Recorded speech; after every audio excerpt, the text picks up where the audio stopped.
윌셔센터 카이로프랙틱을 알고부터 생활에 자신감이 생겼습니다. 엑스레이와 초음파 등 정밀 검사 후 치료를 하니까 정말 믿을 수 있어요. 카이로프랙틱은 지압이나 물리치료와 다릅니다. 척추를 중심으로 신경과 근육을 재정비해 몸의 시스템을 건강하게 돌려놓는 것입니다. 경험 많은 전문의와 테라피스트들이 일군 명성, 윌셔센터 카이로프랙틱. 당신의 삶의 질을 높여드리는 윌셔센터 카이로프랙틱.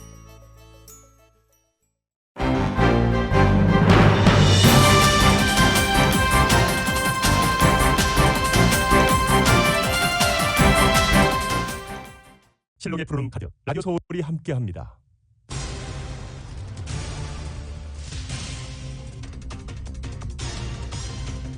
마이애미 콘도 붕괴 참사로 인한 사망자와 실종자가 늘어나고 있습니다. 현재까지 4명이 사망한 것으로 확인됐고 실종자 159명으로 집계됐습니다. 시간이 지날수록 피해 규모는 더 커질 것이라는 우려가 나왔습니다. 바이든 대통령은 플로리다주에 비상사태를 선포하고 재난 극복을 위해 모든 지원을 할 것을 당부했습니다. 구조 작업을 진행하고 있는 소방당국과 구조대는 밤섬 구조 활동을 통해서 40명에 가까운 주민들을 더 구조했습니다. 한편 이 구조 작업은 최소 일주일 이상은 계속될 것으로 전망됩니다. LA 카운티 보건국이 지역에 델타 변이 바이러스 감염 사례가 늘고 있다며 백신 접종을 재차 강조했습니다. 델타 변이에 감염된 것으로 알려진 123명 가운데 110명은 백신을 맞지 않은 것으로 나타났습니다. 보건당국은 또한 경제가 전면적으로 재개방됐지만 델타 변이에 대한 우려가 크다면서 직장이나 실내에서는 계속해서 마스크를 착용하라고 권고했습니다. LA 총영사관이 오는 28일 월요일부터 백신 접종을 완료한 주민들의 한국 입국 시 자가격리 면제 신청 접수에 들어갑니다. 이메일과 공관 방문을 통해 접수할 수 있습니다. 바이든 행정부가 오는 30일자로 만료되는 전국의 세입자 퇴거 유예 조치를 한 달 더 연장했습니다. 연방질병통제센터 CDC 측은 이 유예 조치 연장은 이번이 마지막이 될 것이라고 덧붙였습니다. 바이든 대통령이 취임 후 역점을 두고 추진한 인프라 투자 예산 확보 협상에 타결을 선언했습니다. 이 타결된 예산은 1조 2,090억 달러로 당초 제시한 액수의 절반 규모로 줄어든 상태입니다. 현재 민주당 내에서는 너무 많이 양보했다면서 반발하는 여론이 일고 있고 오히려 공화당은 여전히 대규모 지출이라면서 반대하고 있습니다. 따라서 의회 통과 여부는 여전히 불투명합니다. 바이든 행정부의 이민 완화 정책을 공화당이 비판하고 있는 가운데 카말라 해리스 부통령이 오늘 처음으로 멕시코 국경 지역을 방문할 예정입니다. 낸시 펠로시 하원의장은 지난 1월 연방의사당 난입 사태를 조사하는 특별위원회를 구성한다고 밝혔습니다. 난입 사태의 근본적인 원인과 이 보안이 뚫린 이유를 조사할 예정입니다.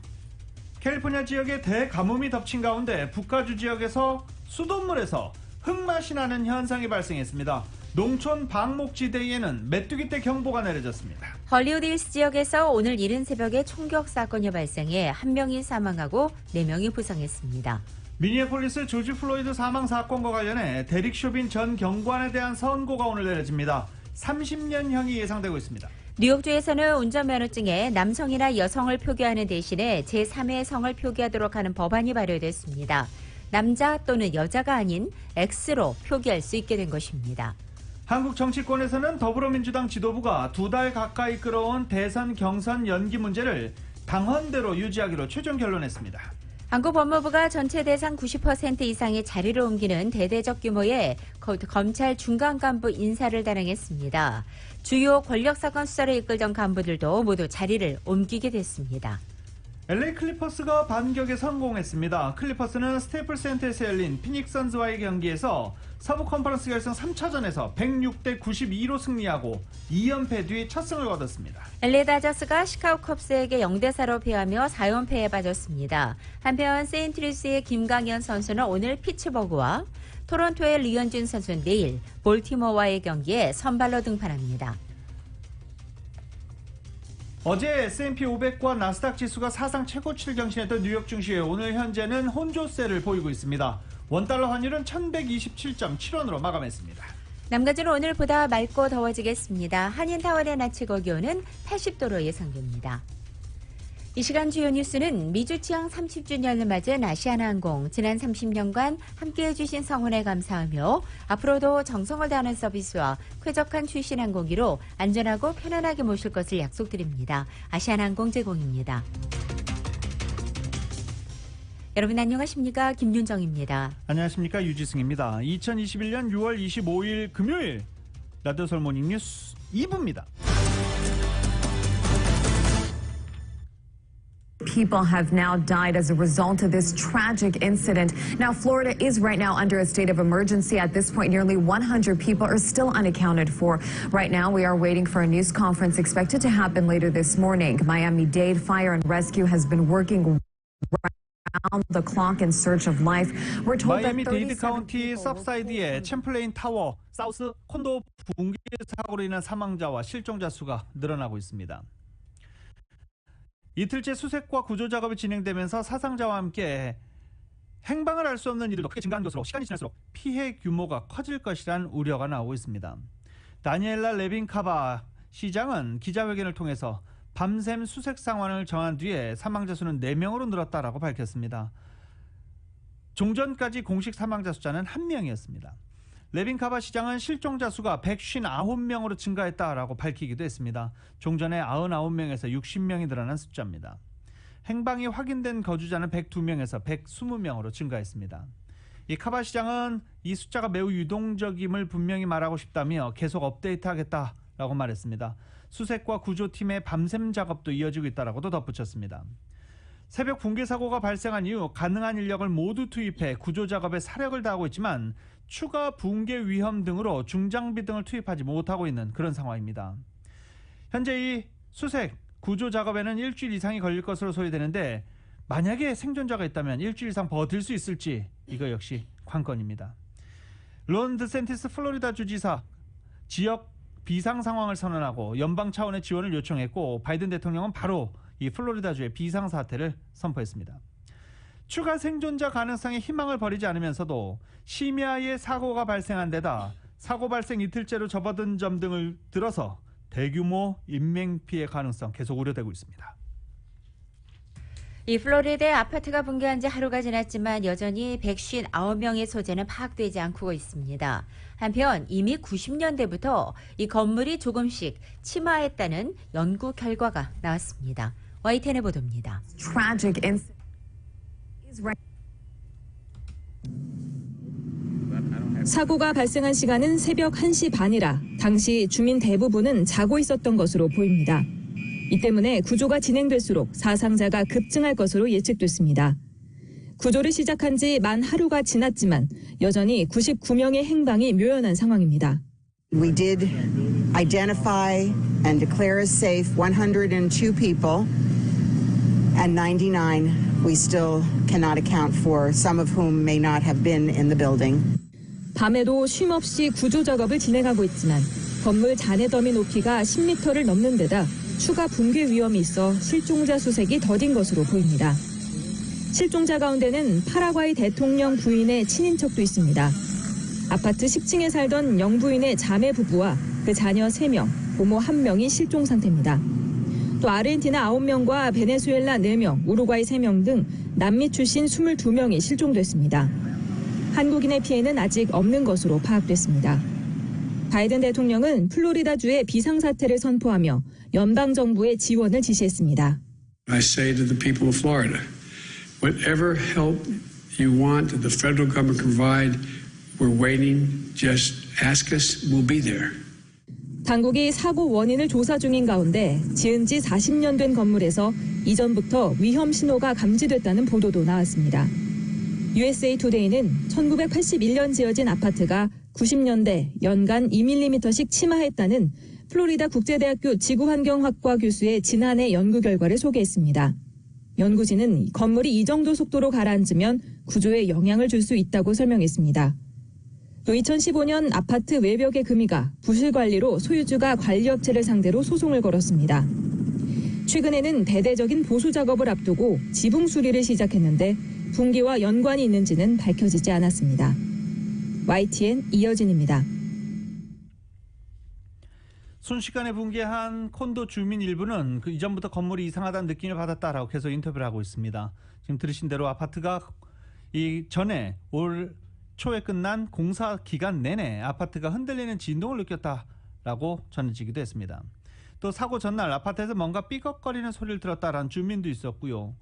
아직 사고 원인을 조사 중인 가운데 전문가들도 갖가지 추측을 해놓고 있습니다. 설계나 건설 재료 문제, 환경 영향, 공사 부실 등 다양한 요인이 있을 수 있다라고 워싱턴 포스트는 보도하기도 했습니다. 건축업체 측의 피터 다이가나 설계 전문가는 이런 일은 여러 가지 재앙적인 사건이 겹쳐야만 일어날 수 있다며 한 가지 원인을 단정하지 말고 신중하고 천천히 조사해야 된다라고 말했습니다. 서브사이드와 마이애미 비치 내 건물을 세우는 데 참여했던 건축가 코비 카프는 아파트 내부 구조에 문제가 생겼을 수 있다라고 진단하기도 했습니다. 수평으로 놓인 판 모양 구조물이 수직으로 세워진 지지벽과 닿는 부분이 부식돼 한층 바닥 전체가 무너져 내렸을 가능성도 짚어지고 있습니다.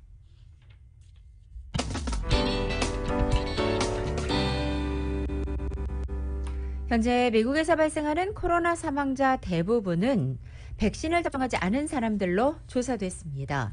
AP통신은 어제 지난 5월 미국에서 코로나로 입원한 환자 85만 3천여 명 가운데 1,200명만이 백신 접종자라고 보도했습니다. 또 5월에 발생한 사망자 18,000명 가운데 150명이 백신 접종자로서 사실상 백신이 코로나 감염을 차단하고 있다고 보도했습니다. 이것은 연방보건당국과 전문가들의 의견과 일치하는 것입니다. 연방질병통제예방센터 CDC에 따르면 백신 접종이 막 시작되던 1월 중순 하루 평균 사망자는 3,400여 명이었지만 6월 중순에는 일일 평균 사망자가 300명 미만으로 뚝 떨어졌다는 것입니다. CDC 국장은 지난 22일 백신이 매우 효과적이며 특히 성인들의 코로나 사망은 현 시점에서 거의 예방이 가능하다고 설명했습니다. 한편 의학 전문가들은 올 가을과 겨울 이 코로나 발병률이 다시 급증할 것으로 예측하고 있습니다. LA 카운티에서 코로나 바이러스 신규 감염자 수가 5월 중순 이후 가장 많이 나왔습니다. 입원 환자 수도 소폭 증가한 것으로 나타났습니다. LA 카운티 보건국의 바바라 페레 국장은 수치 증가가 나타나는 곳들을 파악해서 불균형 문제를 해결하고 싶고 특히 흑인 커뮤니티에서 눈에 띄는 증가세가 있다라고 덧붙였습니다. 캘리포니아에서도 델타 변이가 빠르게 확산되기 시작해서 이 새로운 국면을 맞고 있다는 소식입니다. 가주보건당국이 실시한 코로나 바이러스 샘플 분석에서 델타 변이가 지난 4월 1.8%였는데 5월 들어 4.8%로 급증한 것입니다. 전문가들은 델타 변이로 코로나의 4차 대유행으로 돌아가지는 않을 것이라 예상을 하고 있지만 코로나에 감염된 적이 없고 백신 접종률이 낮은 커뮤니티를 강타할 위험성은 매우 크다고 분석했습니다. 바바라 페레오 LA 카운티 보건국장은 델타 변이는 캘리포니아에서 지금까지 확인된 전염성이 가장 강한 변이라면서 예방접종을 하지 않은 사람들에게 큰 위험을 초래할 수 있다고 우려했습니다. 현재로서 인도발 델타 변이를 막을 수 있는 최선의 방법, 백신뿐이다라는 세계 각국의 보건당국의 권고사항이 나오고 있습니다. 파이자 측은 자신들이 생산한 백신이 델타 변이에도 예방 효능이 있다, 90% 이상 예방 효능이 있다라고 어제 저희가 보도해드린 바 있는데요. 지금 델타 변이 확산을 막기 위해서는 부스터샷, 추가 접종을 검토하고 있습니다. YTN입니다. 이스라엘 방문 중 레퍼포트 화이자 의학 담당 이사는 언론과의 인터뷰에서 화이자 백신이 인도발 델타 변이에 90% 예방 효능이 있다고 주장했습니다. 실험실 연구와 함께 델타 변이가 영국발 알파 변이를 대체한 지역의 자료를 분석한 결과 화이자 백신의 예방 효능이 매우 높게 나왔다는 겁니다. 현재 유통되는 백신 가운데 델타 변이에 대한 예방 효능을 구체적인 수치로 언급한 건 화이자가 처음입니다. 하지만 화이자는 세부적인 분석 내용은 밝히지 않았습니다. 델타 변이로 코로나19 감염이 확산 조짐을 보이자 이스라엘은 일요일부터 실내 마스크 착용을 다시 의무화하기로 했습니다. 전체 인구의 55%가 2차 접종까지 끝낸 이스라엘은 신규 확진자 수가 한 자릿수대로 떨어지자 지난 15일부터 실내 마스크 착용 의무를 해제했습니다. 미국에서도 델타 변이 비상이 걸렸습니다. 특히 미주리주처럼 백신 접종률이 미국 전체 평균 접종률보다 상대적으로 떨어진 지역이나 백신을 맞지 않는 젊은이들 사이에서 확산 속도가 빨라지고 있습니다. And the variant is interesting from a disease perspective and whether or not if that's driving certain breakthroughs. But what we really our goal is to minimize the spread of disease and reduce the morbidity from it. 미국 질병통제예방센터는 백신을 맞고도 코로나19에 감염되는 이른바 돌파 감염의 추세를 보고 2차 접종에 이어서 추가 접종 계획까지 마련하기로 했습니다. YTN 최문석입니다. 조 바이든 행정부가 어제 코로나 사태에 따른 경제적 어려움을 겪고 있는 세입자 보호를 위해서 퇴거 유예 조치를 한 달 더 연장키로 했습니다. 로렌 월스키 질병통제예방센터 CDC 국장은 퇴거 유예 조치 마감 시한을 6월 30일에서 7월 31일로 연장한다며 다만 이 연장 조치는 이번이 마지막에 될 것이라고 말했습니다. 앞서 정부는 세입자가 집세를 내지 못해 임시보호소나 거리로 나가게 되면 코로나 확산이 가속할 것을 우려해 유예 조치를 시행한 바 있습니다. 대가뭄의 여파, 지금 서부 지역이 몸살을 앓고 있습니다. 서부 지역을 덮친 대가뭄의 여파로 수돗물에서 흙맛이 나는 현상이 발생했습니다. 세크라멘토 시의 수돗물에서 최근 흙맛과 흙냄새가 강하게 나타나 주민들이 항의하는 소동이 빚어지고 있습니다. 수질관리당국은 취수원 세크라멘토 강과 아메리칸 강 유량이 대가뭄으로 크게 줄어든 상황에서 폭염으로 남조류가 급증해 흙맛과 흙냄새를 유발하는 물질 지오스민 농도가 급격히 상승했다고 밝혔습니다. 인체에는 무해하다라고도 덧붙였습니다. 서부 대가뭄의 이런 몸살은 도시지역뿐만이 아니라 도시지역 식수뿐만이 아니라 농촌 방목지대에도 영향을 미치고 있습니다. 극심한 가뭄으로 물전쟁을 벌이고 있는 농민들이 따뜻하고 건조한 날씨에서 가장 잘 번식하고 있는 메뚜기떼가 서부 방목지를 위협하고 있다고 AP통신은 보도했습니다.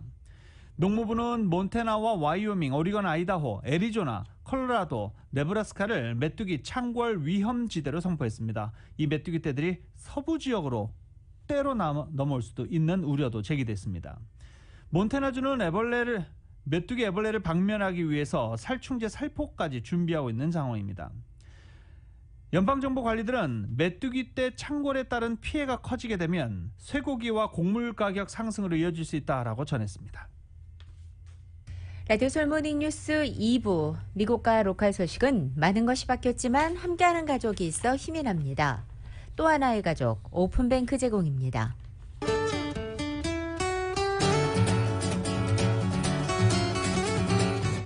6월 25일 금요일 남가주의 날씨입니다. 주말을 앞둔 오늘 남가주 지역은 보다 맑겠고 낮 기온도 어제보다 3, 4도가량 높아져 예년 이맘때 날씨를 보이겠습니다.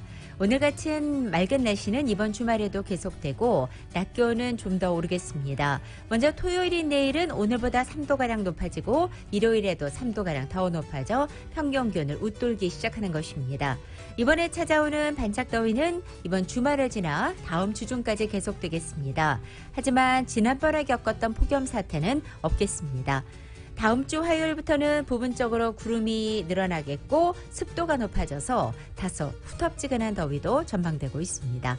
LA 한인타운의 오늘 낮 최고 기온 80도, 밤 최저 기온 62도 예상됩니다.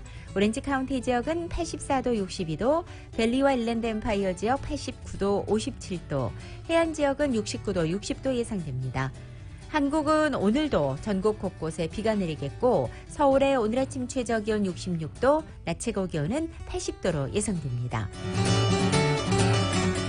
라디오 솔모닝 뉴스 2부 이 시간은 1250만 불 교통사고 최고 보상, 교통사고 전문 천재 변호사 리차드 호프만, 메디케어 시니어를 위한 전문의 허가가 아주 빠른 한인 최고 최대의 서울 메디칼 그룹, 세계 최초의 스토리텔링 머신 올유 2021 기아 소렌토, 비즈니스에 힘을 드립니다. 당신의 비즈니스 뱅킹 파트너 CBB뱅크 공동 제공입니다.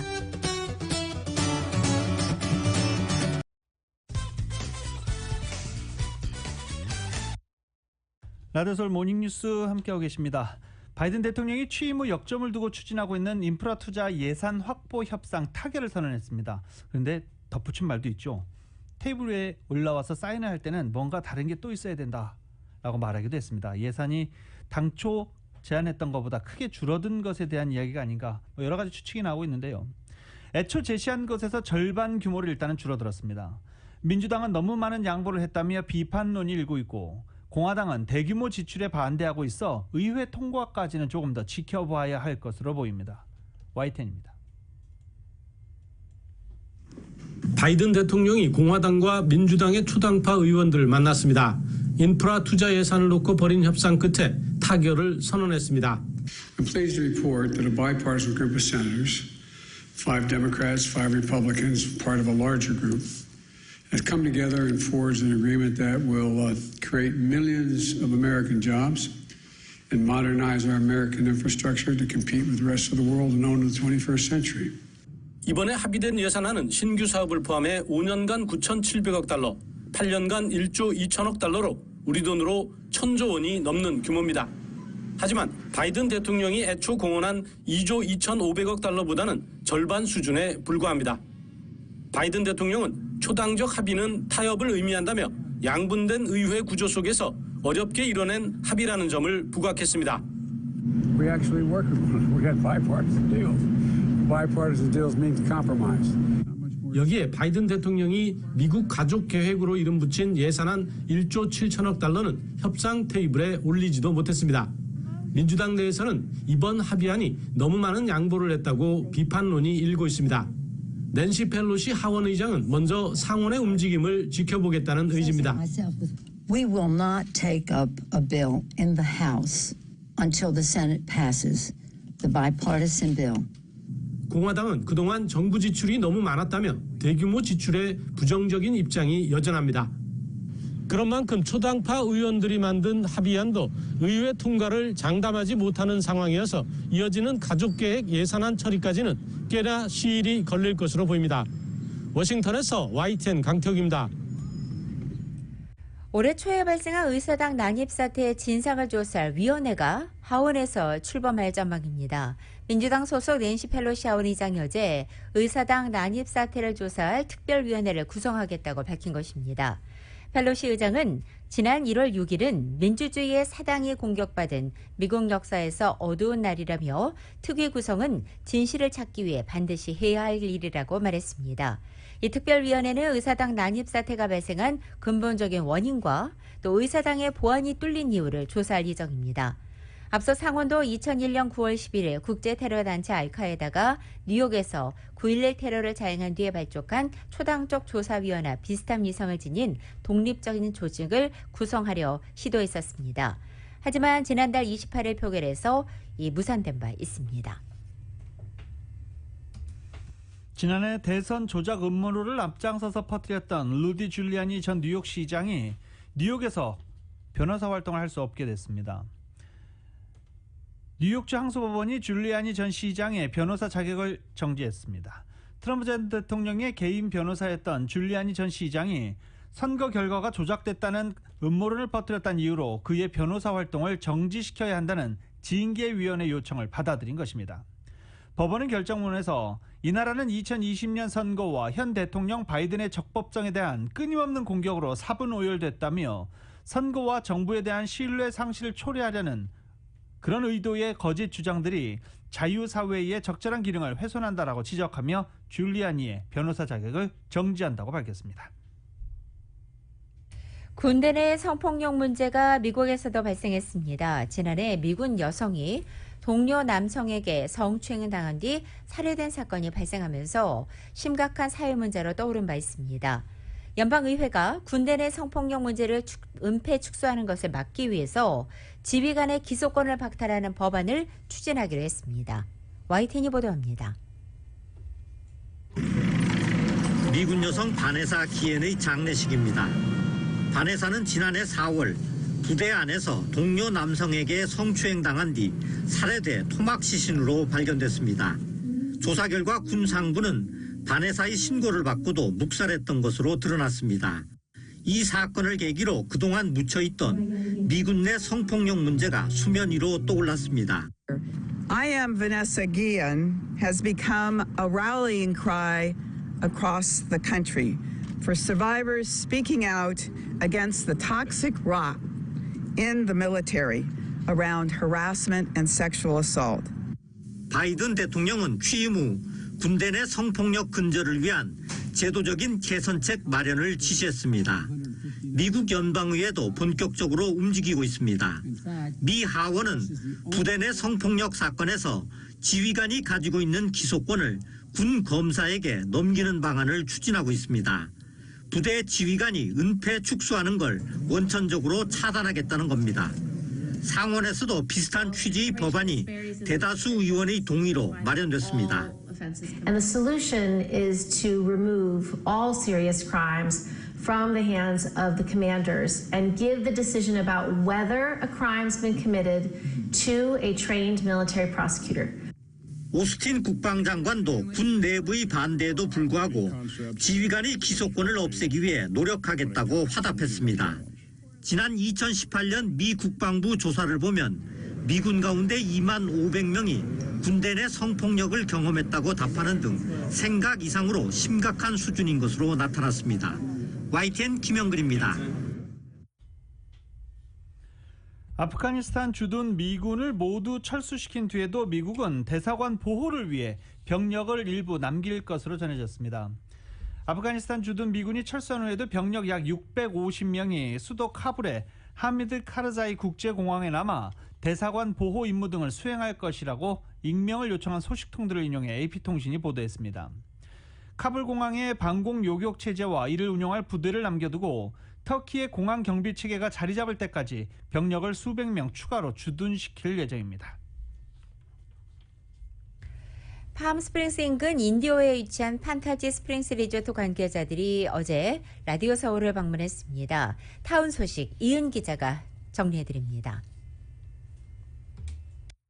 팜스프링스 인근 인디오에 있는 판타지 스프링스 리조트 관계자들이 24일 라디오 서울을 방문하고 지난 4일과 5일 이틀 동안 판타지 스프링스 리조트 내 이글폴스 골프 코스에서 치러진 라디오 서울과 한국TV에 자선 골프 대회에 참가한 한인들에게 감사를 전했습니다.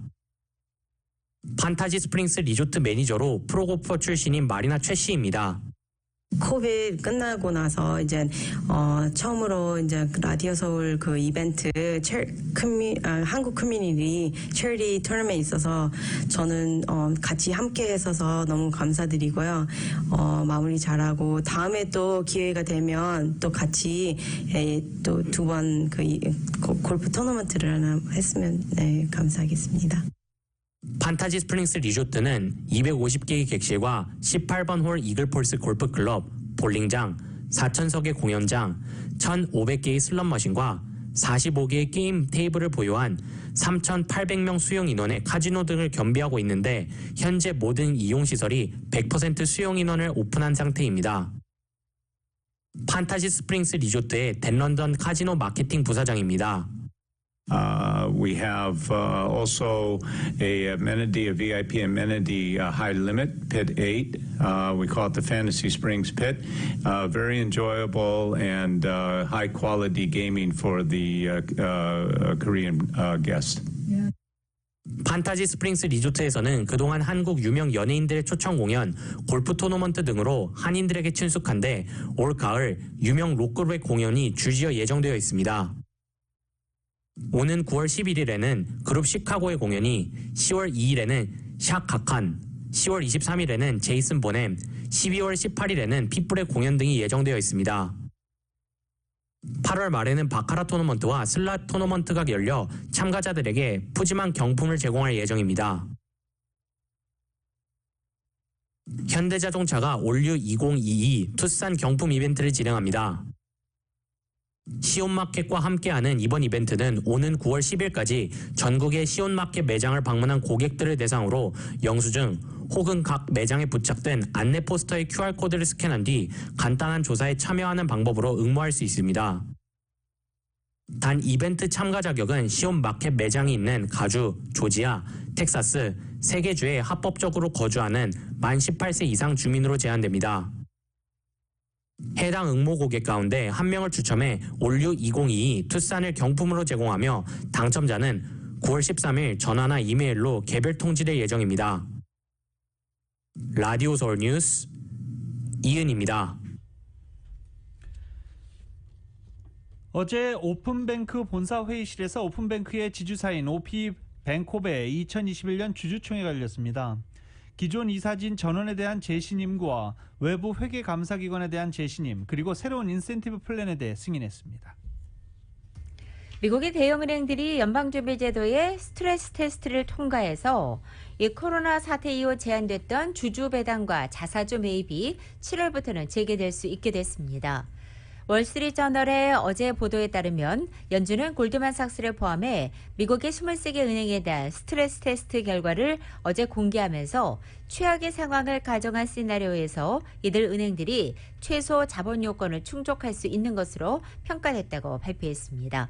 이 스트레스 테스트는 연준이 글로벌 금융위기 직후인 2009년도에 도입한 것으로 경기 침체 등의 외부 충격을 가정해서 금융사의 위기관리 능력을 평가한 프로그램입니다. 놀스리지에 위치한 만남의 교회에서 장학생을 모집합니다. 15명을 선발해 각각 $1,500씩을 수여할 예정이며 신청서 마감은 오는 6월 30일까지입니다. 캘리포니아에 거주하는 대학생이거나 올가을 입학 예정인 학생들이 대상으로 신청서와 함께 에세이, 성적표, 그리고 부모님이나 보호자의 세금 보고 서류를 첨부해야 합니다. 만남의 교회에서는 지난 2008년부터 장학생을 선발해 장학금을 지급해오고 있으며 매년 교회 바자회나 리사이클 등으로 장학금을 모아 수여하고 있습니다. 자세한 문의는 웹사이트 처치만남2020.com이나 전화 818-882-9191, 818-882-9191로 하시면 됩니다.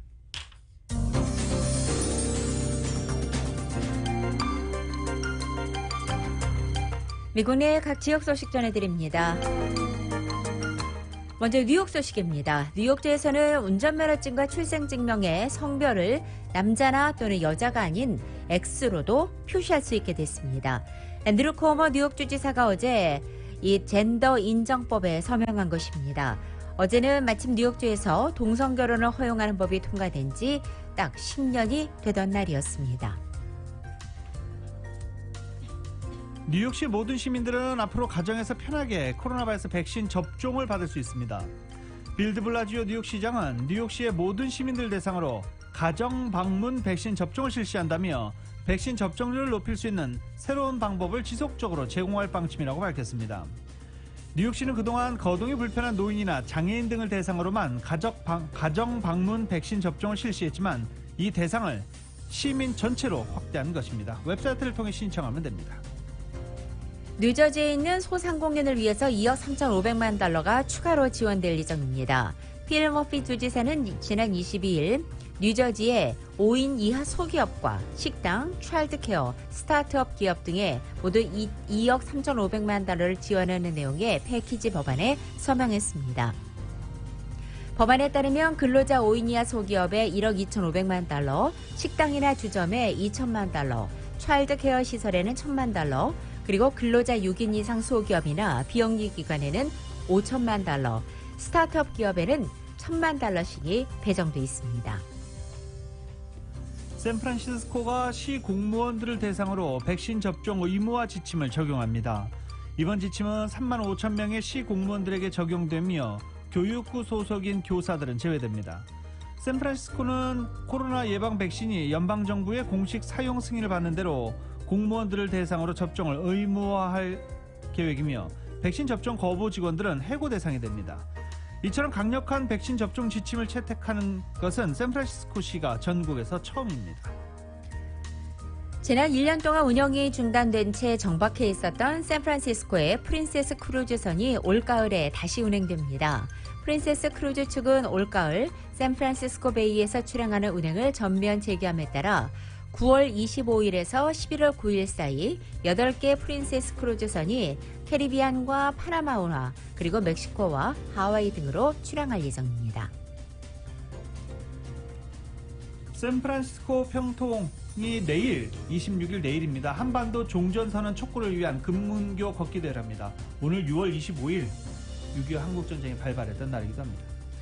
이 샌프란시스코 평통 측은 한반도에서 전쟁 포성이 멈춘 지 68년이 지났지만 여전히 휴전 상태라며 전쟁 공포 없는 한반도 영원한 평화와 번영을 위해 종전선언을 촉구하는 마음으로 금문교 걷기 대회를 개최하게 됐다라고 취지를 설명했습니다.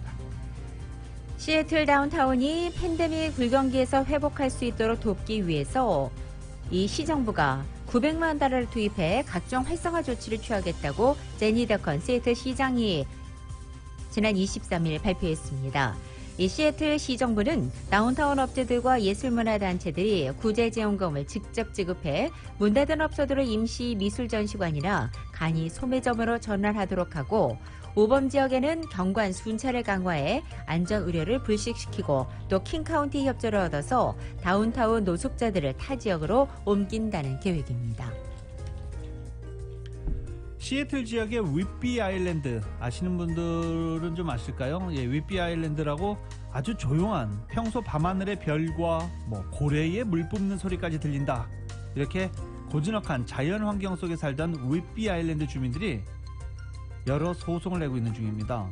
밤낮없이 울리는 소음, 전기불 이런 것 때문에 못 살겠다라는 것입니다.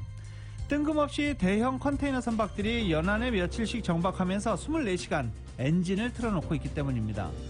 북서부 항구 연맹층은 시애틀 항구와 타코마 항에 총 33만 3천여 개의 컨테이너가 수송돼 5월 최고 기록을 세웠다라고 밝혔습니다. 컨테이너 물량이 크게 늘어났고 아직 컨테이너를 내리지 못한 배들이 이렇게 윗비 아일랜드까지 가서 정박하고 있기 때문으로 나타났습니다.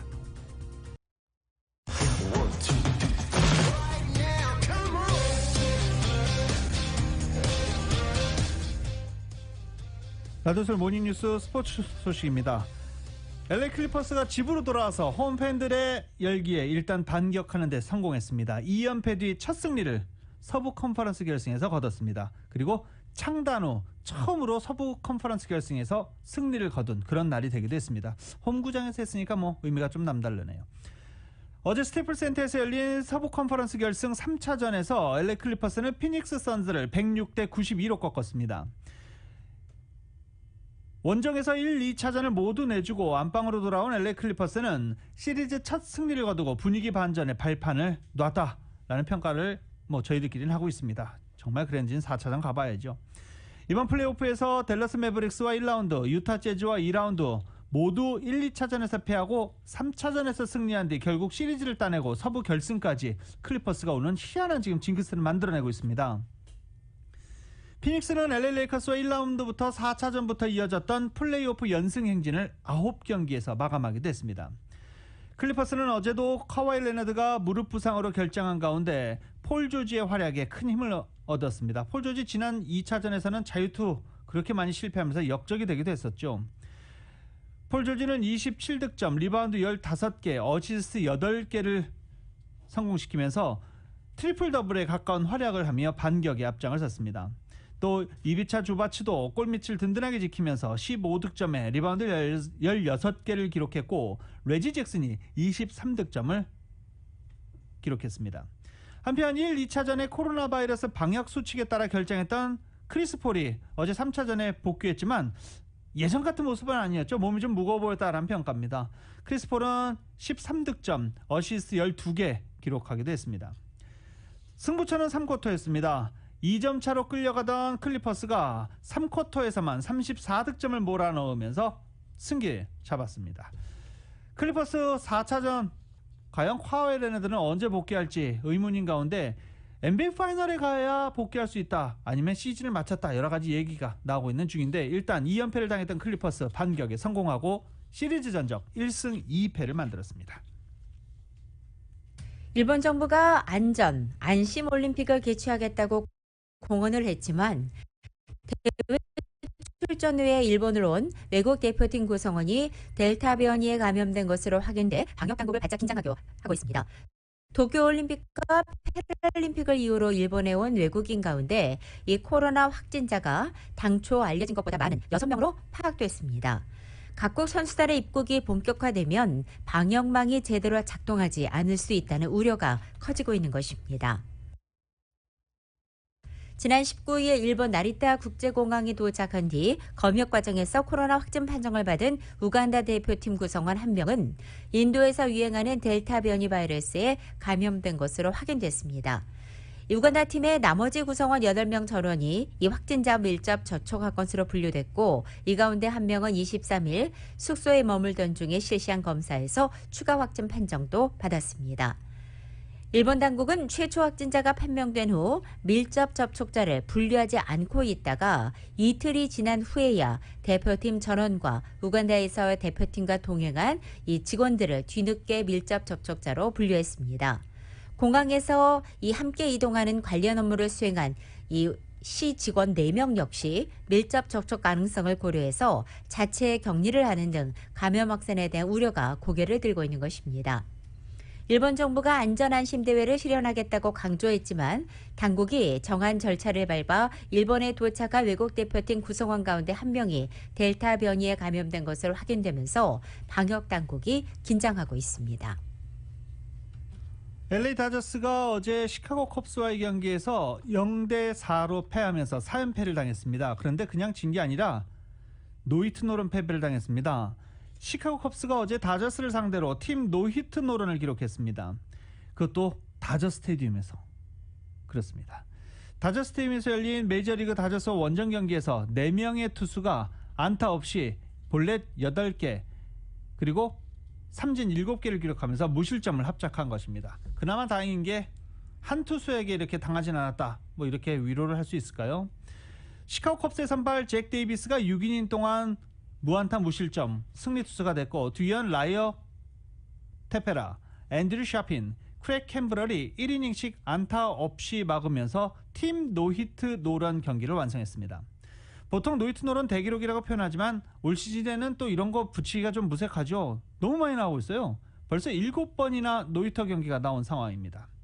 현재 메이저리그는 정규 시즌 절반도 소화하지 않은 상태인데 한 시즌 노히트 노런 최다 기록이 올해 깨질 것으로 전망하는 전문가들이 많습니다. 투고 타자 현상은 기록이 설명을 하고 있는데요. 올 시즌 리그 타율이 2할 3푼 8리로 예년에 비해 크게 줄었습니다. 현대 야구를 시작한 뒤 최저 수준이다 라는 평가까지 나오고 있습니다. 그래서 지금 이렇게 투고 타자 현상이 심해지자 투수들의 이물질 묻히는 행위 적극적으로 감시하고 있죠. 그래도 뭐 이 현상은 없어지지 않고 있는 상황입니다. 아무튼 다저스는 어제 이렇게 시카고 컵스의 팀 노히트 노런 희생양이 되면서 4연패에 빠졌고요. 서부조 2위 자리는 유지하고 있지만 3위 샌디에고 파드레스와의 승차는 없어졌습니다. 우루과이가 2021 남미 축구 선수권 대회인 코파 아메리카에서 첫 승리를 따내면서 대회 8강에 진출했습니다. 우루과이는 어제 브라질 쿠이아바의 판타나우 경기장에서 열린 볼리비아와의 2021 코파 아메리카 A조 3차전에서 상대의 자책골과 에딘손 카바니의 쐐기골을 앞세워 2대0으로 이겼습니다. 1무 1패 뒤의 첫 승리로 승점 4를 쌓은 우루과이는 A조 4위를 확보해서 남은 조별리그 결과와 상관없이 8강 진출을 확정지었습니다. 반면 볼리비아는 대회 3연패를 당하면서 조 최하위를 유지해 각 조 4위까지만 진출할 수 있는 8강에는 오를 수 없게 됐습니다.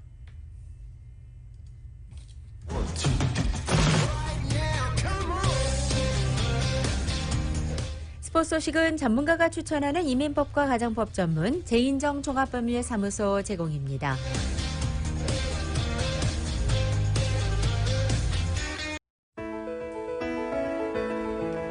(2021년 6월 25일) 금요일에 전해드린 라디오 서울 모닝뉴스 여기서 마치겠습니다. 지금까지 진행의 유지승, 김윤정이었습니다. 라디오 서울 모닝뉴스 2부 이 시간은 1250만 불 교통사고 최고 보상, 교통사고 전문 천재 변호사 리차드 호프만, 메디케어 시니어를 위한 전문의 허가가 아주 빠른 한인 최고 최대의 서울 메디칼 그룹, 세계 최초의 스토리텔링 머신 올유 2021 기아 소렌토, 비즈니스에 힘을 드립니다. 당신의 비즈니스 뱅킹 파트너 CBB뱅크 공동 제공이었습니다. 잠시 후 9시에는 강혜신의 오늘의 미국이 방송됩니다. 함께해 주신 여러분 고맙습니다.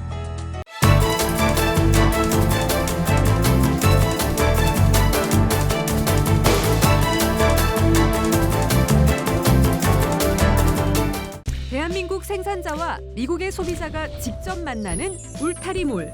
중간 유통 단계를 싹 없앴습니다. 대한민국 정부가 보증하고 추천하는 최고 품질의 제품만을 판매합니다. 편리한 온라인몰과 LA, 라미라다, 토렌스 세 곳의 직매장에서 대한민국 프리미엄 농수산물을 합리적인 가격에 만나보세요. 울타리몰. 인터넷 검색창에서 울타리몰